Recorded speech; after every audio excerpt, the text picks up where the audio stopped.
ማለዳ የመጣ ስታነቃኝ እንደምን አደራችሁ ክቡራትና ክቡራን የምፅዓቱ አዋጅ ነጋሪ አገልግሎት አድማጮቻችን፣ ሰላም ለእናንተ ይሁን። የማለዳ ቁርሳችንን አሁን ጀምረናል። አዘጋጅ እና አቅራቢ ፓስተር አለማየሁ ነሞ። መልካም ጊዜ ሆነላችሁ። ከሕይወት ምንጭ ውሃ ስታረካኝ። ሰላም ጤና ይስጥልን፣ እንደምን አደራችሁ። ይህ በምፅዓቱ አዋጅ ነጋሪ አገልግሎት እየተዘጋጀ የሚቀርብላችሁ የማለዳ ቁርስ ፕሮግራማችን ነው። ወደ ዛሬው የማለዳ ቁርስ ፕሮግራም ከማለፋችን በፊት ይህንን ማለዳ የሰጠንን እግዚአብሔር አምላካችንንና አባታችንን አብረን አመስግነን ወደ ዛሬው የማለዳ ቁርስ እናልፋለን። በዘመናት ሁሉ የተፈራህና የተከበርክ ምድርና ሰማይን የፈጠርክ የፍጥረት ሁሉ ባለቤትና ገዢ የሆንክ አምላካችንና አባታችን እግዚአብሔር ሆይ ስለዚች ስለተባረከች ማለዳ ስለሰጠን ቀን እናመሰግንሃለን።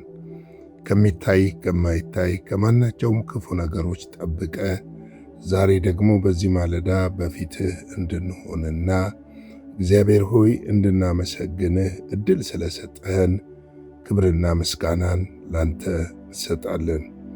አንተ ሕያው ጻድቅ ነህና ቸር መሐሪ ነህና በምሕረትህ በቸርነትህ ስለከለልከን በኢየሱስ ስም እናመሰግንሃለን። እኛንም ቤተሰቦቻችንንም እግዚአብሔር ሆይ ምድራችንንም ስለጠበቅ ክብር ምስጋና ለአንተ ይሁን። ያንተ ምሕረት ስለበዛልን ጸጋ በኃይል ሁሉ ስላገዝከን አቅም፣ ጉልበት፣ ብርታት ስለሆንከን እናመሰግንሃለን። ለእኛ ጥበብና እውቀታችን ማስተዋልና ብርታታችን አንተ ነህና በኢየሱስ ክርስቶስ ስም እናመሰግንሃለን።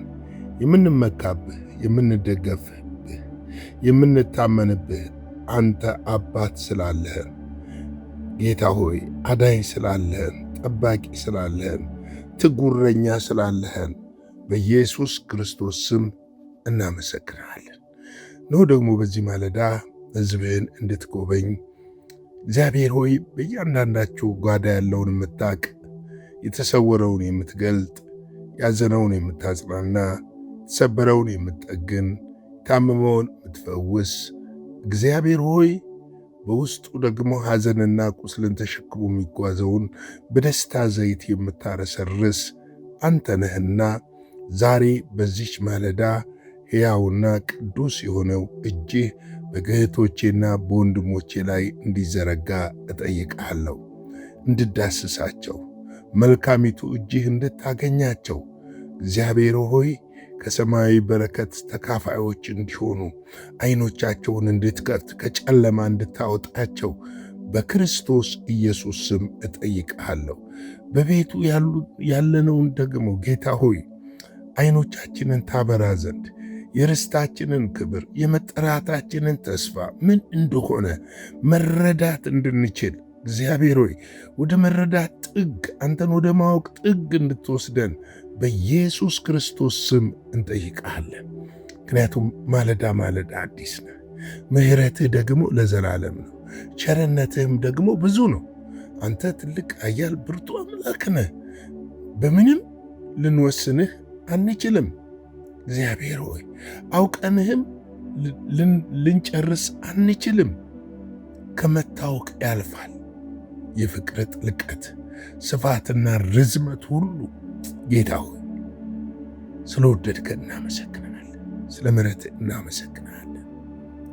ስለ ቸርነትህ እናመሰግናለን። ዛሬ ደግሞ እኔና ወገኖችን አስተምረን፣ በቃልህ ተናገረን። የቃልህ መንፈስ ያግኘን፣ ሕይወታችንን ይለውጥ።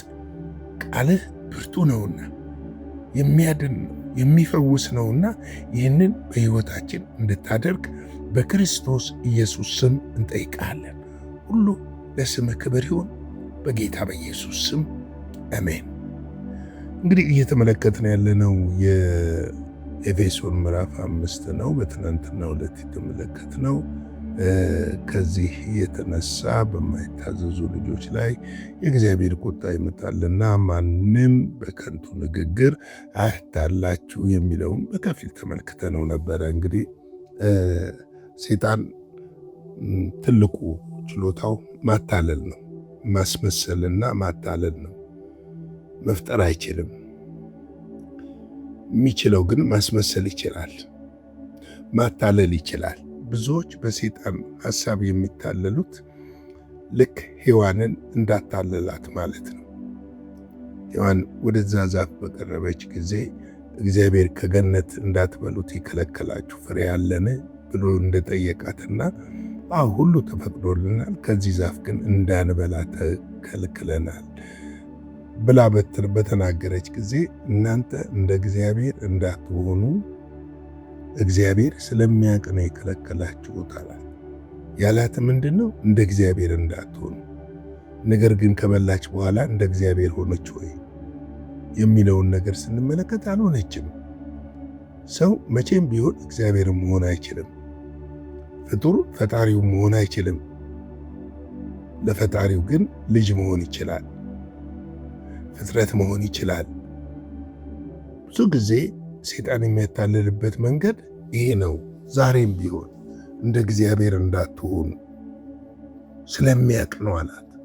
ስለዚህ የሰው ልጅ ሁሉ ከእግዚአብሔር መንግሥት ውድቀት እንዲገጥመው ኃጢአት በሰው ልጅ ሁሉ እንዲነግስ ምክንያት እንደሆነ ተመልከቱ። ሁልጊዜም ሰይጣን በማታለል ይታወቃል። ለዚህ ነው እግዚአብሔር ከዚህ የተነሳ የማይታዘዙ ልጆች ላይ እግዚአብሔር ቁጣ ይመጣልና ማንም በከንቱ ንግግር አያታልላችሁ ይላል። ምክንያቱም የእግዚአብሔር ቁጣ ስለሚመጣ በእግዚአብሔር ቁጣና ፍርድ ስር እንዳንሆን ልንጠነቀቅና ልንጠበቅ ያስፈልጋል። ምክንያቱም እግዚአብሔር እኮ ልጁን የላከው ከፍርድ ሊያድነንና ሊያወጣን እንጂ ወደ ፍርድ መልሶ ሊከተን እንዳልሆነ ማወቅና መረዳት ያለብን ይመስለኛል። ምክንያቱም እግዚአብሔር ልጁ ኢየሱስ ክርስቶስ የከፈለልን ዋጋ ውድ ዋጋ ነው። ማንም ሊከፍልልን የማይችለውን ዋጋ ነው እሱ የከፈለልን። የተከፈለለት ሰው ደግሞ የከፈለለትን ሰው አያሳዝንም። የከፈለለትን ሰው የነገረውን ነገር ያደርጋል። ለከፈለለት ሰው ይታዘዛል። ምክንያቱም እሱ የከፈለልን ለዘላለም ሞተን እንዳንቀርና ከሞት ጉድጓድ አምልጠን የእግዚአብሔር ልጆች በመሆን የዘላለምን ሕይወት በማግኘት ከእግዚአብሔር ጋር ለዘላለም በመንግስቱ እንድንኖር እንደሆነ ልናውቅ ያስፈልጋል። ሰይጣን ደግሞ የተከፈለልንን ነገር በማራከስና ከዛ ከእግዚአብሔር መንግስት የምንለይባቸውን እንድንለይ የሚፈለገውን እንደ ኃጢአት፣ ጣዖትን እንደ ማምለክ፣ አለመታዘዝን፣ እግዚአብሔር የሚለንን የእግዚአብሔርን ቃል ባለማድረግና ባለማዳመጥ፣ ባለመስማት፣ ባለማስተዋል፣ ባለመታዘዝ ምን ያደርገናል? ያታልለናል። የእግዚአብሔርን የሚመስሉ ቃላቶችን በመፍጠር ወይም ደግሞ እነዛን ቃላቶች አሸሞንሙኖ በማቅረብ ምንድን ነው የሚያደርግልን? ከእግዚአብሔር መንግስት እንድንወጣ ያደርገናል። ታስታውሱ ከሆነ ኢየሱስ ክርስቶስ ወደ ምድረ በዳ ሄዶ 40 ቀንና ሌሊት ጾሞ ጸልዮ በወጣ ጊዜ ሰይጣን ቀርቦ የመጀመሪያ የጠየቀው ጥያቄ ምንድን ነው? አንተ እኮ የእግዚአብሔር ልጅ ነህ አለው። እውነት ነው፣ ልክ ነው፣ የእግዚአብሔር ልጅ ነው እና ስለዚህ ለምን ትራባለህ? ከነዚህ ድንጋይ እኮ ዳቦ አድርገህ ብላ ነው ያለው። ተመልከቱ፣ ከነዚህ ድንጋይ ዳቦ አድርገህ ብላ፣ ለምን ትራባለህ አለው። ይሄ አሁን ምን ማለት እንደሆነ ተመልከቱ እስቲ። የእግዚአብሔር ልጅ ነው፣ ኦቶሪቲ አለው፣ ስልጣን አለው፣ ድንጋይን ዳቦ ማድረግ ይችላል። እንደሚችልም ሰይጣን ያውቃል። ነገር ግን የሰይጣንን ልክ በሔዋን ላይ የተጠቀመውን የማታለል ዘዴ ኢየሱስ ክርስቶስ አልተከተለውም። ምንድን ነው ያለው? ሰው በዳቦ ብቻ አይኖር፣ ሰው በእንጀራ ብቻ አይኖር፣ ከእግዚአብሔር አፍ በሚወጣ ቃል ጭምር እንጂ ብሎ አጭር መልስን የሰጠው።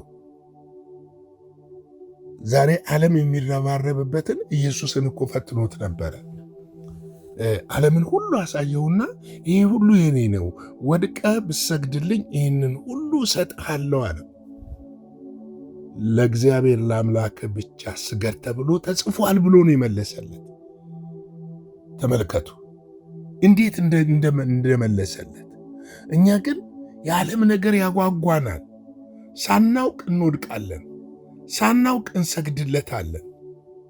ቀደም ዕለት እንዳነሳሁት ሰዎች ራሳቸውን በሚወዱበት ጊዜ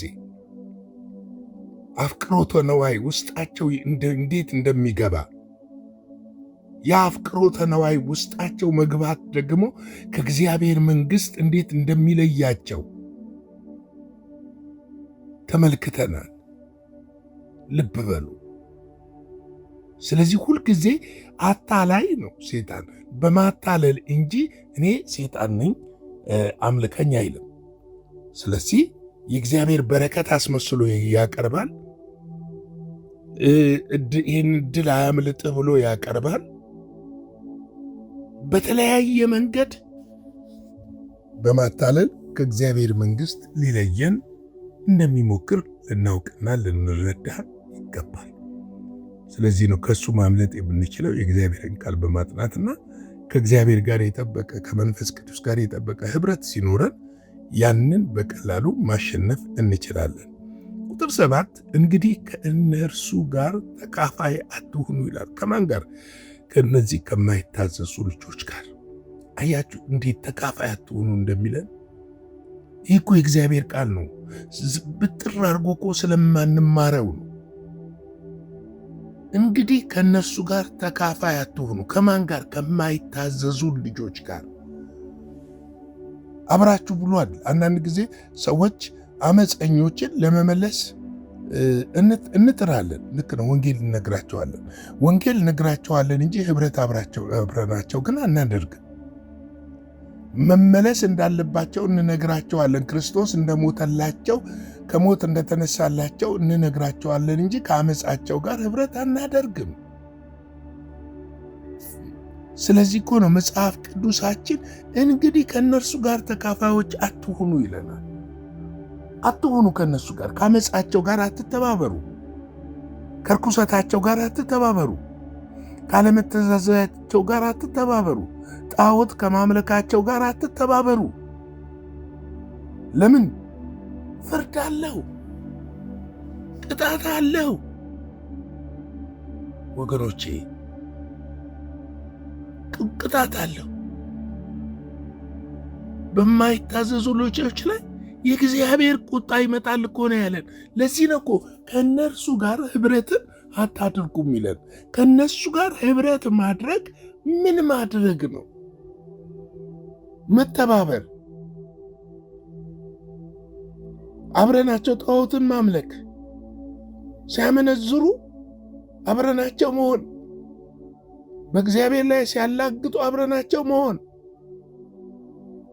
ለእግዚአብሔር ቃል አለመታዘዛቸውን እንደ ድጋፍ እንደ መስጠት ነው።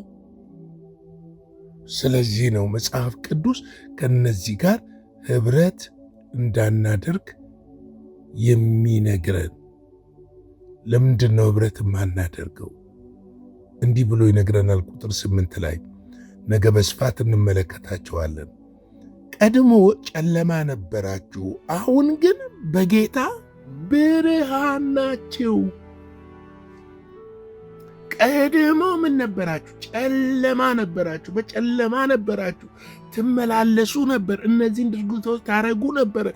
አሁን ከዛ ድርጊት በክርስቶስ ኢየሱስ ነፃ ወጣችሁ በብርሃን ያላችሁ። ብርሃን ከጨለማ ጋር ምን ኅብረት አለው ነው የሚለን መጽሐፍ ቅዱስ። ስለዚህ ነው አትተባበሩ፣ ከእንግዲህ ከእነርሱ ጋር ተካፋይ አትሁኑ የሚለን ለዚህ ነው። ስለዚህ ወገኖቼ ነገ ለዛሬ ማለዳ ያለኝም በዚህ ያበቃለሁ። በነገ ማለዳ ደግሞ ቀጣዩን ይህንኑ ክፍል በስፋትና ቀጣዩ ክፍል ይዤላችሁ እመጣለሁ።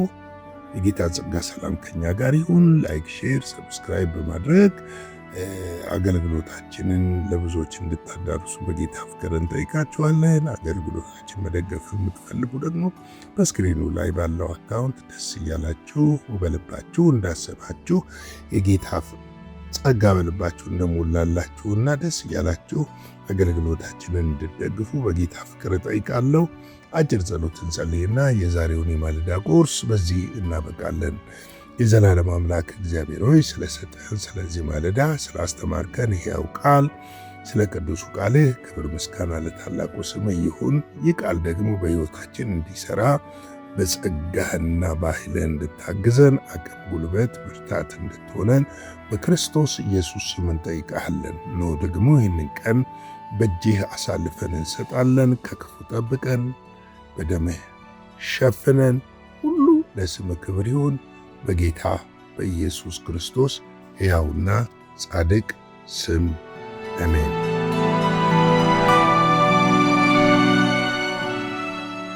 በነበረን የመልእክት ክፍለ ጊዜ እንደተባረካችሁ ተስፋ እናደርጋለን።